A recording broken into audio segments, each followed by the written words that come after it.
Holy shit. Cryptic actually did it.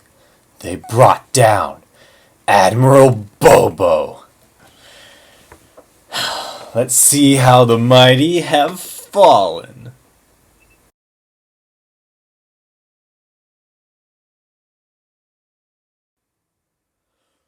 Bobo!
And welcome to number 40 of the Foundry Files. I'm Wee, and we've got that person with us. Hi.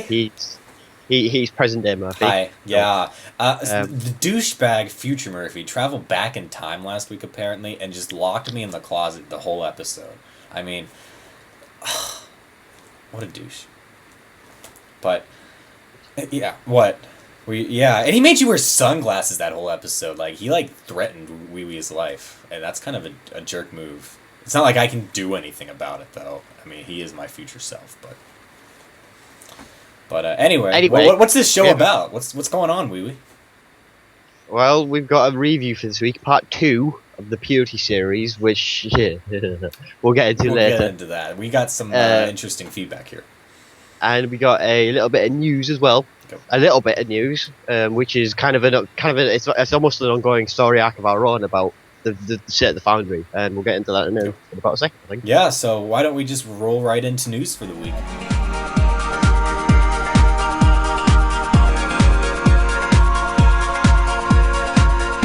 So this week, nothing that maybe Foundry authors want in the Foundry or stuff like that, but I think, this is something Foundry authors want, and that's exploit crushing. We got that this week. I wonder if Cryptic was listening to the Bobo video. We'll decide in a second here, but first, what was the exploit crushing they did this week, Wee Wee? Well, according to the patch notes, they were enacting fail-safes for reward exploits in the Foundry missions.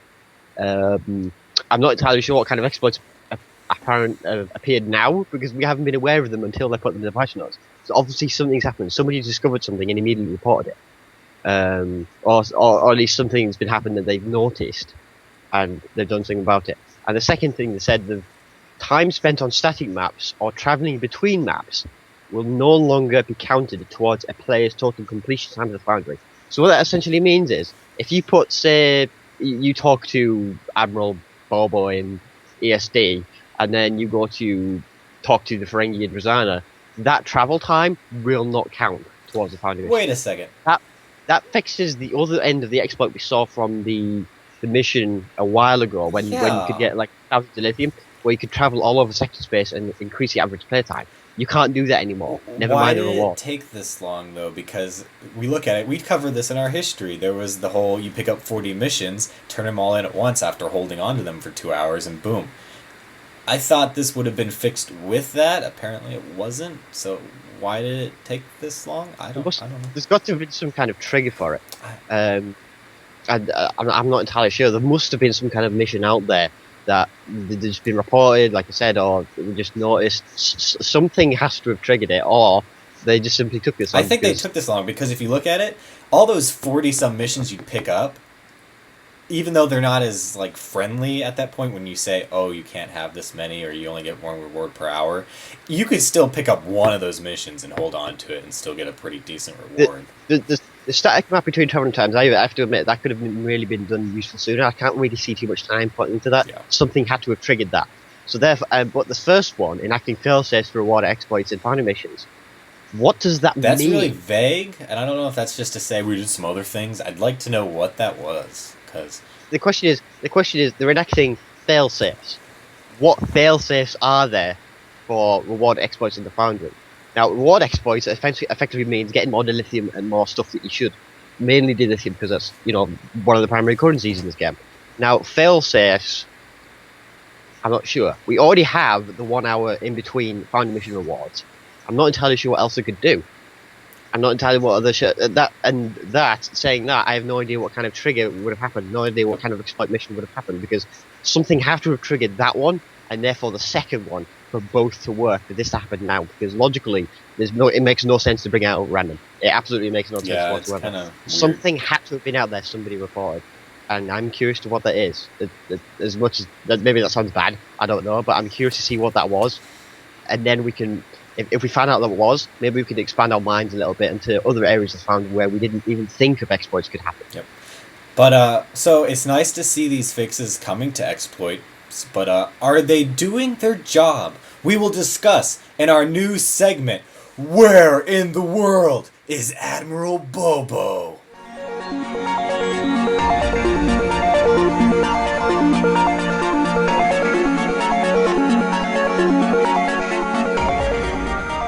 Okay, so what is this segment about? Well, Admiral Bobo, of course, is our favorite little mission over here at Foundry Files, which is like our top version of an exploit that has been on the top rate list for some time. For how long, wee? It's been up there for at least a year, and nothing's been done about it.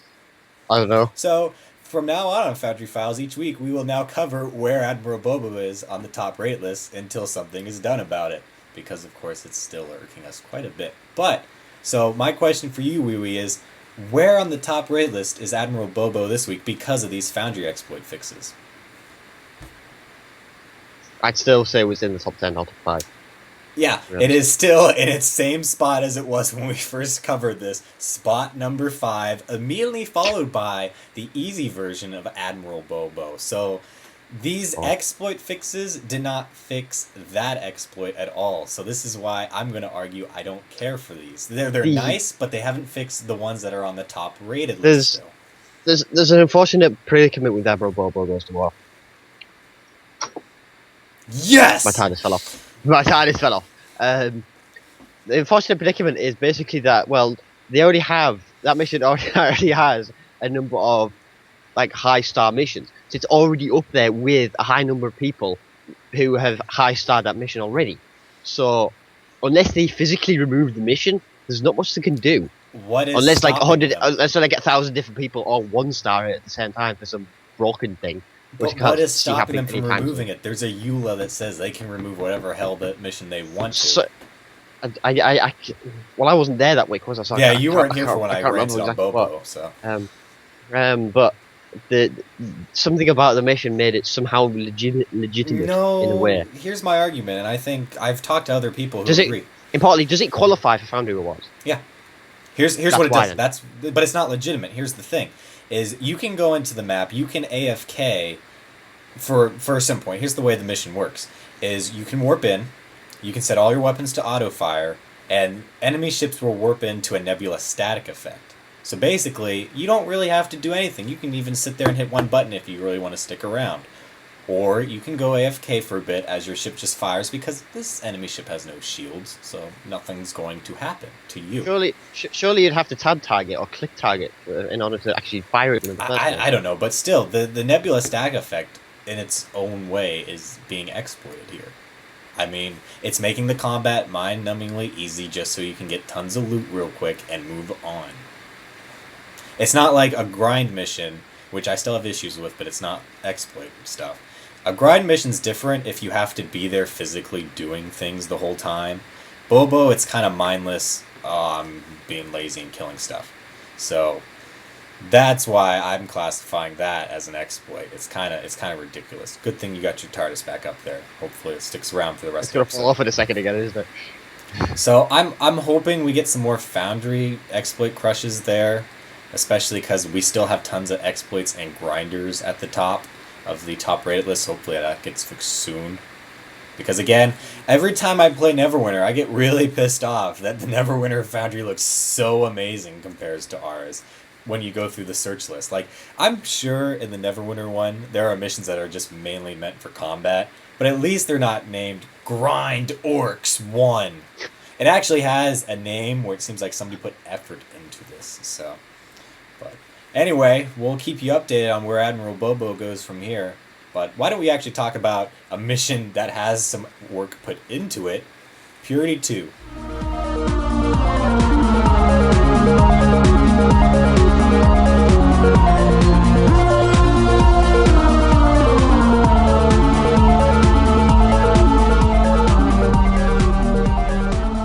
And on to the review this week, part 2 of the Purity series of Thought. Now, well, we'll get into the basics first. 852 players, as of this recording, of course, probably more in the future, with an average star rating of 4.07, so significantly lower than the first part, and a few lower players. And I'm going to say lower plays is because if you look, you're the author of a Foundry series too, so you know your part 1 will always get tons more plays than the later parts, because some people might not like it, so they'll go away, or they'll forget. Unless, which in my case, my 5th part has more players than my 4th part. Is that the end part? Yeah, I find that with mine too. nearly the end part. It's a 6-part series, but the point is, like, I've actually noticed several series in the Foundry where the later parts have more players than the middle ones for star ratings. And it's I don't get you people. Why? Why? Play the series in order and all the way through. Unless you don't like it, then I could get leaving. And then review it in order as well. It looks weird. Yeah, you don't. It's like picking up a TV. No, it's like watching a movie, but you skip around in the chapters of the movie the whole time, and then you write a review on the movie based on the chapters. It's exactly like that. That's a great analogy. It's exactly like that. I'm not gonna roll with analogies on all the shows I'm doing this week. But anyway, so yeah, should we roll right into story and start discussing? Fleeing for your life in an escaping shuttle, you're forced to land on Below, Megara 3's moon. Soon you discover that there is more to the moon than initially meets the eye, and things take a turn for the weird. Put extra stress on the weird, please, because this plot takes a very, very weird turn in this mission. To the point where it gets confusing. Yeah, I felt confused throughout this entire mission as to what was going on. From the instant you land on that moon, I feel like every player is the majority going, what the F is going on with this part? Because I kind of had an idea where I thought this mission would go after part 1, but it's cool it didn't go that way, but it's like it goes left field completely into an area you wouldn't expect. The problem here with doing that is you don't get where this is going, because you're really the way this mission sets it up is you don't know where you are, you don't know who you are because people are treating you differently than normal and stuff like that. It's just weird. You find yourself asking during the whole mission, just what's going on? I don't get it. And that's the thing. I mean, we won't reveal most of the details of it, of course, but the thing about it is you will be wandering around a lot. You will not be flying your ship. And, well, basically, you have almost no answers. There is basically only like 1 or 2 links, if that, to the first mission. I mean, the only link is it's a direct continuation from the first part, and that's about it. You get a name reference of the bad guy. The mission.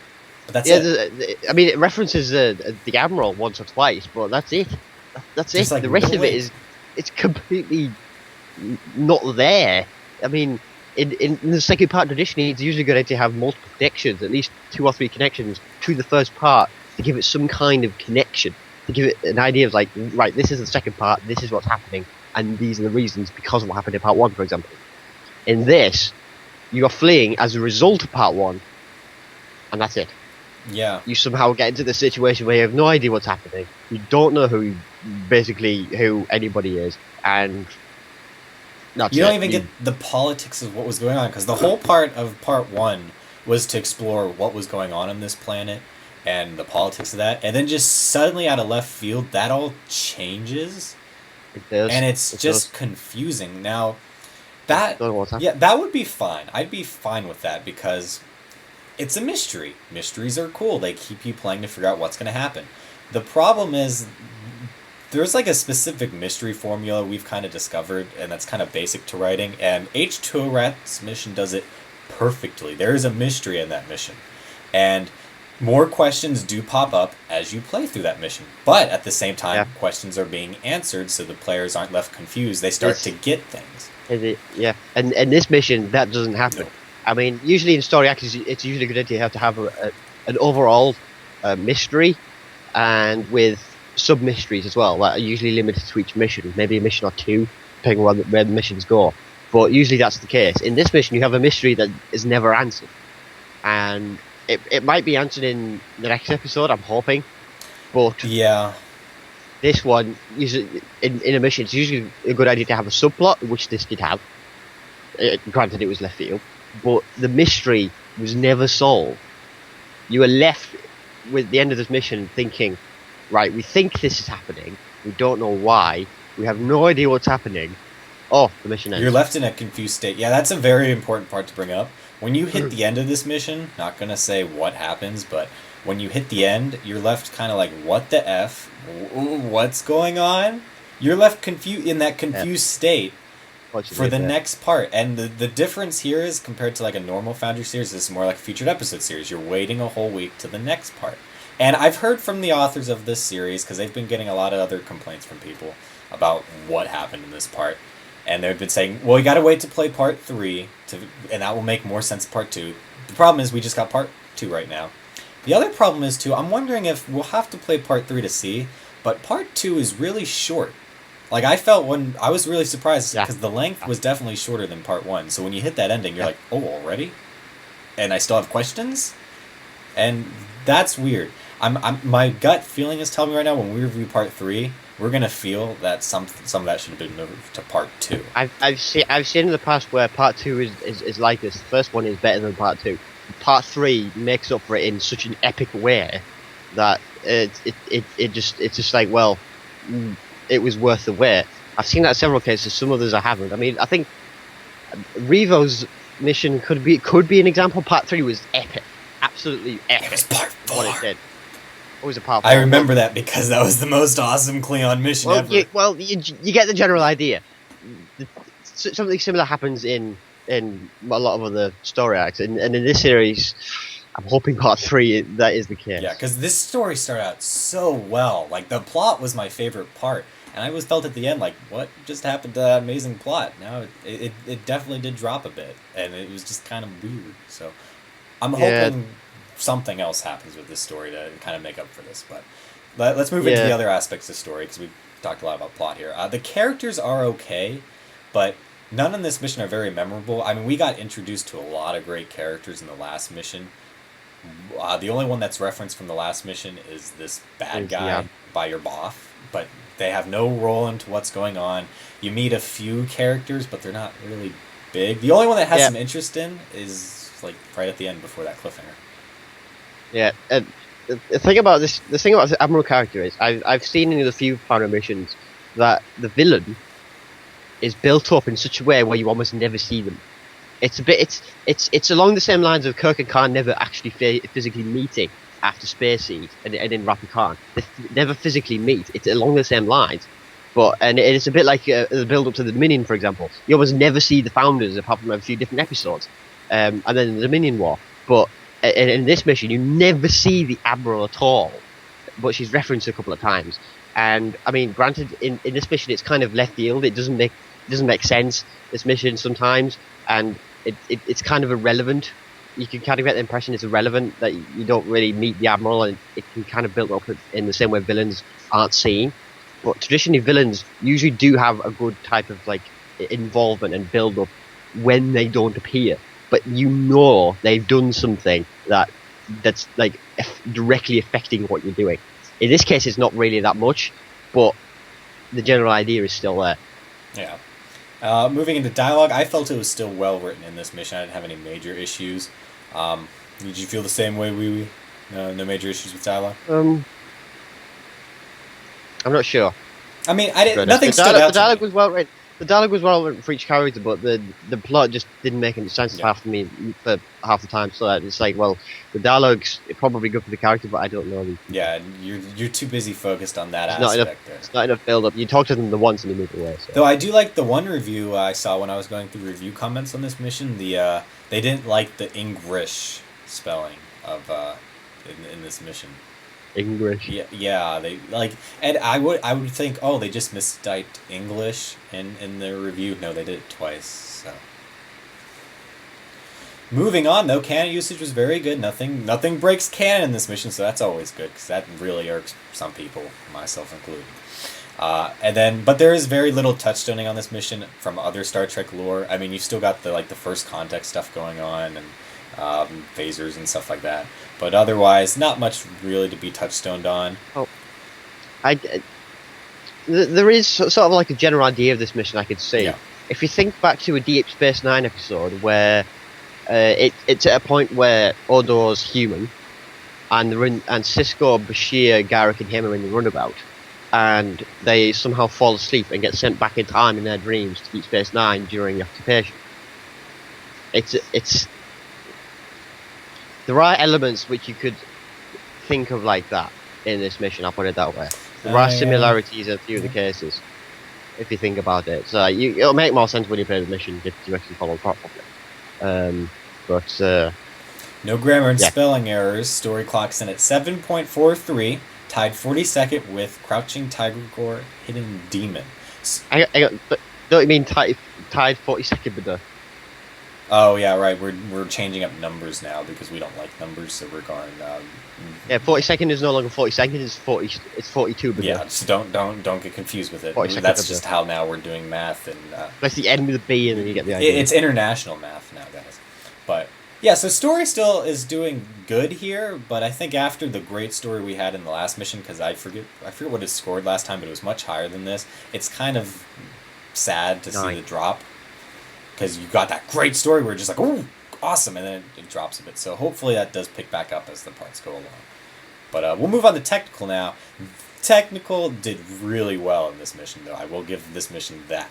Really great maps in this mission. Definite improvement over the last mission. Last mission we did have quite a few pre-made or not as much customization. This one definitely had a lot of customization involved.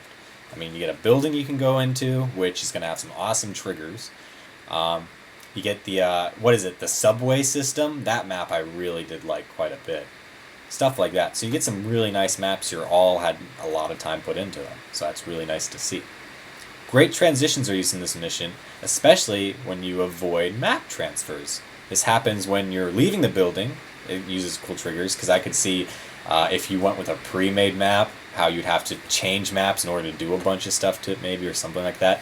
So it kind of avoided there. The one they really avoided it on, though, was when you're in the subway system. You reach the hatch to get out, and it just, boom, disappeared. You're on the surface now, and that was really cool to see, because, of course... I'm trying to think, were there any loading screens during the mission? 2, I believe. There's the one where you have to first go into the subway system. Though, I do see it possible that one could have been avoided, just because seeing how, later on, you avoid having to go... to a map transfer when you leave the subway system. So that was cool to see. In fact, that might have been the only one now that I think about it. So yeah, maybe just one. So that was really... This mission could have been the first to have no map transfers. That would have been cool to see. So, Well, Alamac 13 did that, but that was Foundry implementation, so never mind. Great transitions are used. Oh yeah, I hit that. Good technique. Some very good technique in this mission. It probably would have scored a lot higher because there's a lot of great trigger usage in this mission and not both pathing, that's another issue, NPC pathing. Like when there's a building that you're going to be moving out of in the mission, and he's got NPCs moving out of the building too. A few glitches in that. Like I think you mentioned there's an NPC sliding on the floor. Yeah, well, one of the emotes you could have is them lying down on the floors if they're dead. It's not like the arm out, the faces on the floor, that kind of dead emotes. They're pretty commonly used. Unfortunately, the one I encountered was skinned after an NPC group, which was moving, and it looked like he was sliding across the floor over rocks and between doors. So it's kind of like, I think he's a snail maybe in disguise, or just like really, or it's just like he grew up with that kind of, maybe that's just an intellect. That's probably ability of the species. They can just kind of slide on the ground and move. Maybe they got like tiny legs all over the front of their. I don't know. But again, technique would have scored a little bit higher, I think, if it wasn't for there was some issues. There was multiple pathing issues for this mission, especially when you're in that custom-made building. Your boffs are going to get stuck quite a bit. Also, just boffs getting stuck is a major issue on its own. Like, there's a part where you're in a shuttle, and then you leave, and there's no transfer, so instead the interior disappears, and then plop, shuttle in its place. I had 2 boffs get stuck in that shuttle, and they did not get out of that whole map. Which is kind of a problem when you're doing a lot on that map. Luckily, there wasn't as much combat on that map until later, but when you get to that point, I've got 2 boffs missing. Yeah, you are warned about that, but it is kind of expected when they appear right there. So, great art asset usage though to create these sets and stuff like that. We've got great creativity on the technical field with creating the maps, using triggers for map transitions, effects, stuff like that. Good instructions, I will say, but I did get lost early on. Did you feel lost early on? Because there's a little bit actually, a little bit. The only reason I managed to circumnavigate was actually simply because the corridors were displayed on the minimap. And I was like, I'm trying to talk to this optional thing that showed up in one of the optional NPCs that showed up in my minimap, and I'm like, which way do I go? Do I go this way, or there's a wall the way? I have to go all the way around. There simply can't be a door there. Why? So it was kind of an iffy situation, and I think the directions we were shown by it was like the receptionist person or something. Yes, this is where I started to get lost. The directions aren't correct. She says you go one direction, and it's just not the case. Yeah, that's where I got lost, and I felt I did something wrong, or I skipped some parts of the mission, because you're told to do something. I forget what it was exactly, because this is where the plot also started to interfere with my confusion. But, so, I guess you're supposed to talk to people in the building, at least that's what they're saying. So, the objective is to go to someplace on the map, so I immediately went to there. I went to that reach point. So I skipped all the NPCs I could have talked to. It wasn't necessary just to go to that point. And then suddenly stuff happens, and then all that stuff disappears. And so I'm just like, wait, wasn't I supposed to talk to people and investigate, and now I'm not? That's where I got kind of lost. So I don't know if something could be put in there once you enter this waypoint. Maybe check some stuff out before you enter the waypoint and stuff like that. So I got kind of lost there. But otherwise, the instructions elsewhere in the mission are okay. Some Foundry limitations in this mission. The major one we picked up on was the TARDIS shuttle. Right? That's why it's there. That's why it's there. Yep. The first shuttle map is great. I love it. It's a nice little escape pod thing. But when you land on the planet and you leave, it's a Type 8 shuttle. And, of course, we all know you and 4 boffs in a shuttle interior, that's going to be really tough in the size of a Type 8 shuttle. So, of course, the interior is much, much bigger than the exterior. And we've seen this before in cryptic missions, so... The shuttle just needs to be generally expanded, or a runabout asset would be... Yeah, if this was a runabout-sized ship, I could have seen that. But, again, it's Type 8, which is really just meant for 2 people. So, it's weird. Though that, what was the other limitation we had? There was one that we were... Oh, the phasers that you come across. Phasers, but it's very minor. But yeah, that's a limitation to what phaser props are available in the Foundry. But anyway, technical clocks in at 7.79, our 16th ranked in technical, so very good here. There's just a few little issues that could be fixed up, but otherwise some great maps and other technical stuff that you don't see in a lot of other Foundry missions, so it definitely shows some advanced technique used in this mission. So why don't we end up with here on gameplay, Wooey? What do we got to say on gameplay? And yes, we have a bit of gameplay, but it's about halfway. It's half there, I say, really, because space didn't exist in this mission, apparently, so we're not scoring it on the spreadsheet. So it's another one that's broken out of the score sheet bit. Quit using broken, so, man. Well, there was one mission that didn't have any ground combat or space For at all. the gameplay that's offered, it's great. Yeah, in this, it's ground focused. So you would expect some kind of ground orientation or like focus in this mission, simply because there wasn't any space in this mission. So let's start with the ground gameplay. Now, it was interesting, I'll say that. There are a number of optional interactions and dialogue from NPCs to give extra story elements, which is good. You would kind of expect that in, well, basically a lot of missions that have good focus on gameplay. But it's generally seemed uninteresting compared to previous missions. I mean, it's nice to have the extra stuff, but there wasn't a whole lot of it, and it just generally didn't sort of like flow very well in some of the cases. Perhaps a puzzle would have made this mission better in several instances. Perhaps maybe when you're facing like a rock wall at one point, perhaps maybe like scanning the rock wall to have like different puzzle elements would have been nice. And we have a bit of combat as well on the ground. Now, you would hope, at least, with not as better gameplay as you would expect, the combat will make up for this. Unfortunately, at least in my opinion, it was generally unenjoyable. I didn't really like it. Most of the mobs felt average and uninteresting. The groups sometimes stacked 40 meters apart from each other. Who has multiple mobs with like mobs like that 40 meters apart from each other? And in a given situation, it didn't really make any sense. Yeah, given with what the plot was doing, it was kind of weird. Especially that Yeah. it was only those mobs that you had to kill instead of like a bunch of mobs, and you could have either just avoided them and just gone to your objective instead. Which that happens later on in the mission, so I don't know why that's not happening at the beginning. Yeah, that's the thing. There is multi-stacking, but it all happens at once, and then towards the end of the mission. And that makes it unenjoyable simply because it just happens at the end, as opposed to over the course of the mission.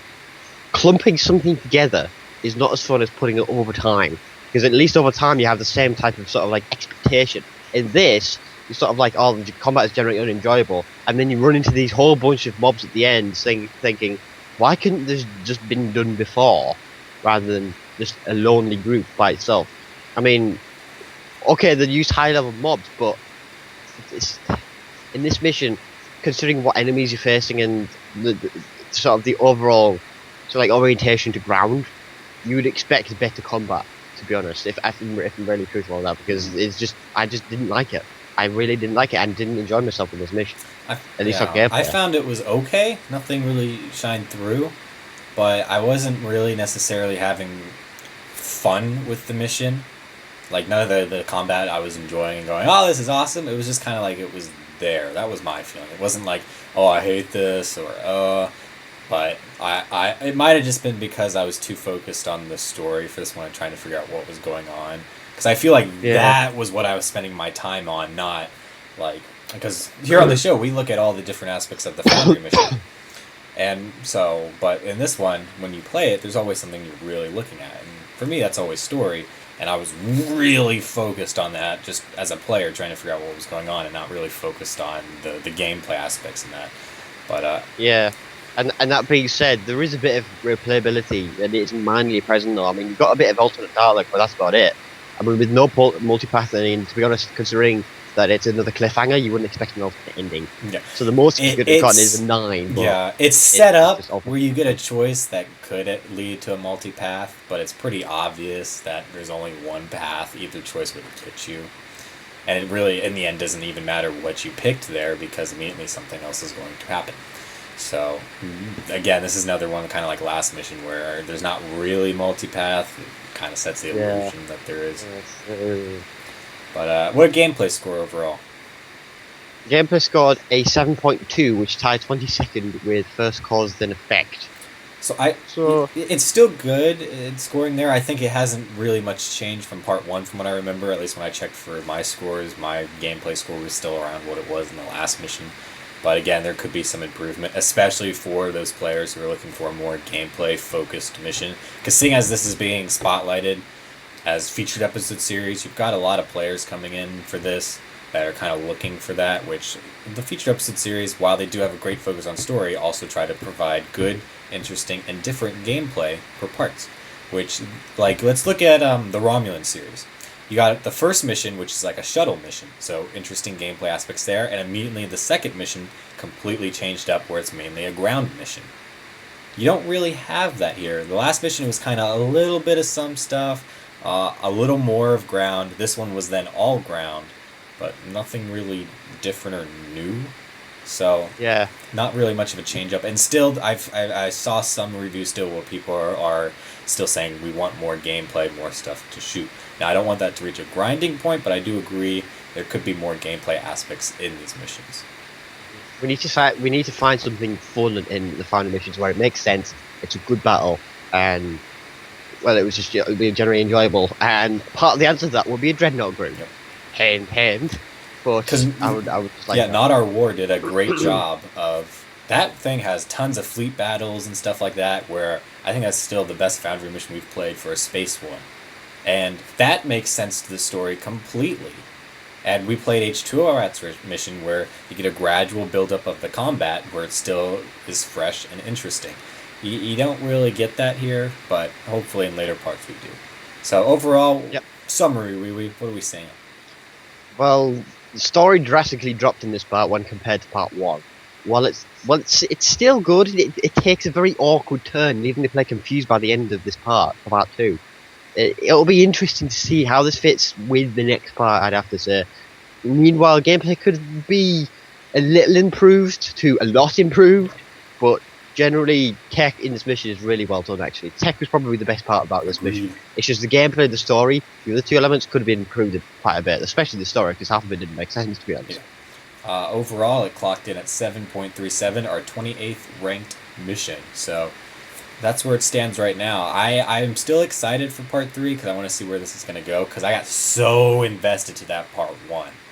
But yeah, that's where we're at for now. So next week will be the part 3 review. I do want to get a discussion again of puzzles. I feel like that would be a great discussion topic for us to discuss. We do that, yeah. So hopefully we'll get that in soon. I don't know when. But also something else I'm planning is hopefully by the end this series is all done, we can bring on those Foundry authors to discuss with them the process of doing something like this. Because I know one of the things is they want other people to do this. So, hey, let's just get them on here to talk about it so other people can learn too. But, hey, Wee, I'm a Foundry author, and I want you to review my mission. Where do I go to get you to do that? Foundryfiles@gmail.com. Boosh. So, yeah, you can email us there, email us feedback. You can also reach us on Twitter, too. You can tweet us. That's cool. Leave I comments. tried to set off again. Oh, man. If you get tired of Wee-Wee's TARDIS falling off, you can just tweet us, complain about his TARDIS falling off, and stuff like that. Subscribe. Oh, I guess I should give a subscriber update too, because we did ask for more subscribers so we could pass 100. We hit 101 last I checked, so thanks guys for helping us pass 100. And if you're watching and not subscribed and you like the show enough that you're going to keep watching, hit the subscribe button. It lets us know what our audience size is. But anyway, I feel like this is an episode we need Wee-Wee's words of wisdom, so I'll leave you with that. Don't cough.